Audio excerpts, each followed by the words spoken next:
Dari sekian cerita Mi'raj yang mungkin jarang disebutkan adalah riwayat di Sahih Muslim, di kitab saya halaman 83 saya baca. Di antaranya dijelaskan falamma alawna sama ad-dunya. Jadi di peristiwa Mi'raj yang jarang diceritakan orang itu, Rasulullah itu ketemu Nabi Adam. Dan Nabi Adam itu disebutkan di sini faidan an yaminihi aswidatun wa an yasarihi aswidatun. Dari sisi kanan itu ada kelompok besar, dari sisi kiri juga kelompok besar. Saya baca teks aslinya ya, tabarruk ya, supaya dapat berkah dari bahasa Rasulullah SAW. Ini cerita Nabi ketika ketemu Nabi Adam. Fa idza nazara qibala yaminih dhahika wa idza nazara qibala shimalih baka. Nabi Adam ketika melihat ke kanan itu senyum-senyum, senang sekali. Tapi kalau melihat ke kiri itu nangis. Lalu Rasulullah SAW tanya ke malaikat Jibril, itu siapa? Itu Adam. Dan yang kelompok di kanan itu ahli surga. Maka beliau kalau melihat senang sekali. Dan kalau yang di kiri itu ahli neraka, kalau beliau melihat itu susah sekali. Artinya apa? Betapa susahnya jadi Nabi Adam itu. Jadi kalau misalnya ada koruptor ketangkep gitu ya, yang nangkep ya cucunya, yang ditangkep juga cucunya. Kalau kita punya anak 10 itu, terus yang satu misalnya nyuri milik temannya, milik saudaranya itu, sing naboi ya anaknya, yang ditaboi juga anaknya. Kayak apa tersiksanya seorang Nabi Adam? Karena nggak punya pilihan, pasti dari sekian kasus dolim dan mazlum, yang mendolimi maupun yang didolimi itu pasti anak cucunya. Jadi betapa susahnya seorang Nabi Adam. Jadi termasuk kearifan kita sebagai manusia itu belajar dari takdir yang kita hadapi, yaitu keterbatasan kita sebagai manusia. Kita harus bisa ngelola kegagalan, terima qadha qadar.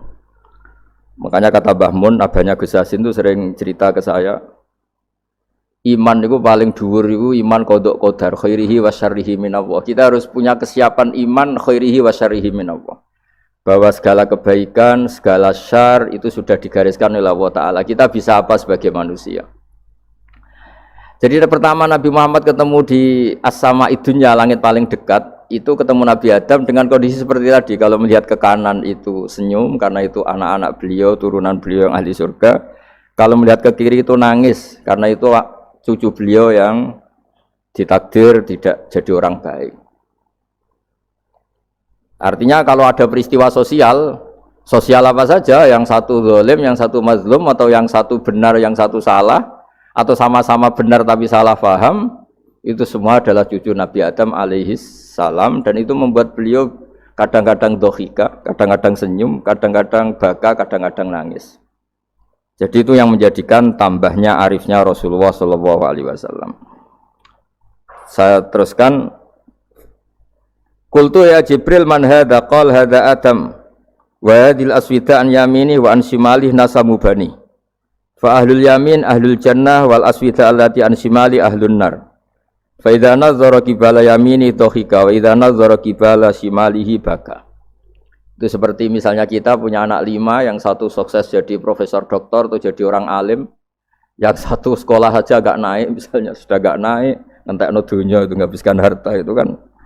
Tapi barokahnya itu mungkin kita mau jadi sombong tidak jadi gitu, karena punya anak yang enggak sukses. Mungkin barokahnya punya anak enggak sukses itu meredam keangkuhan kita, terus kita menjadi orang yang sopan dengan tetangga, dengan orang lain karena dipaksa punya hal-hal yang seperti itu. Jadi semua yang ditakdir Allah kalau kita ridho itu pasti baik.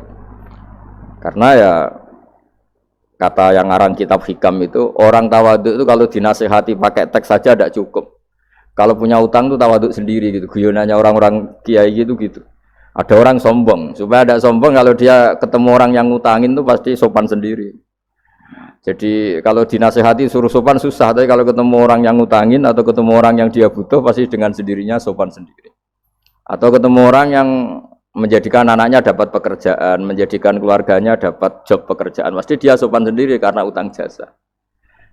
Nah kalau kita pasti sopan sama orang yang ngutangi kita, yang menolong kita, apalagi dengan Allah Ta'ala yang semua yang kita pakai pasti dari Allah Ta'ala. Dengan demikian sudah keharusan kita sangat-sangat sopan pada Allah Ta'ala. Yang implementasinya dengan sujud dan dengan sholat. Itu juga yang dibawa dari hasil Mi'raj. Ini saya baca teksnya ya. Saya tadi jam 9 baca Bukhari di Kudus sama beberapa habaib, alhamdulillah. Sekarang saya teruskan dengan Sahih Muslim. Termasuk kitab 6 yang paling dipakai ahli sunnah itu Al-Kutubus Sittah, yang paling pokok itu adalah Bukhari Muslim. Terus kemudian naik-naik terus ketemu Marartu bi Musa alaihi salam. Ini nabinya Bani Israel. Saya kemudian ketemu dengan Nabi Musa alaihi salam. Nabi Musa itu nabinya Bani Israel. Jadi orang Bani Israel itu bawaannya itu protes. Protes itu komplain. Ketika makomnya beliau dilewati Rasulullah SAW, kelas beliau sebagai nabi, beliau nangis. Ketika nangis ditanya, "Ma yubkika, kenapa engkau nangis ya Musa?" Terus ini saya baca supaya seperti teksnya. Kata Nabi Musa, "Rabbi hadza ghulamun ba'astahu ba'di yadkhulu min ummatihi al-jannata aktsaru mimma yadkhulu min ummati." Ini lelaki atau nabi junior, nabi yang datangnya setelah saya, mestinya senior saya. Tapi nabi ini sukses, umatnya lebih banyak masuk surga ketimbang saya. Ini yang bikin saya nangis.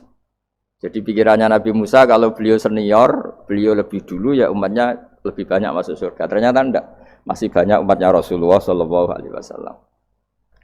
Dan ini gaya beliau yang suka protes itu berkah karena protesnya orang soleh. Saya ulang lagi, apa-apa kalau dilakukan orang soleh itu pasti barokah. Ketika Rasulullah dapat perintah 50 sholat, itu Nabi Ibrahim pertama yang dilewati karena di langit paling atas dibanding nabi-nabi yang lain. Itu Nabi Ibrahim diam karena beliau tidak punya tradisi protes.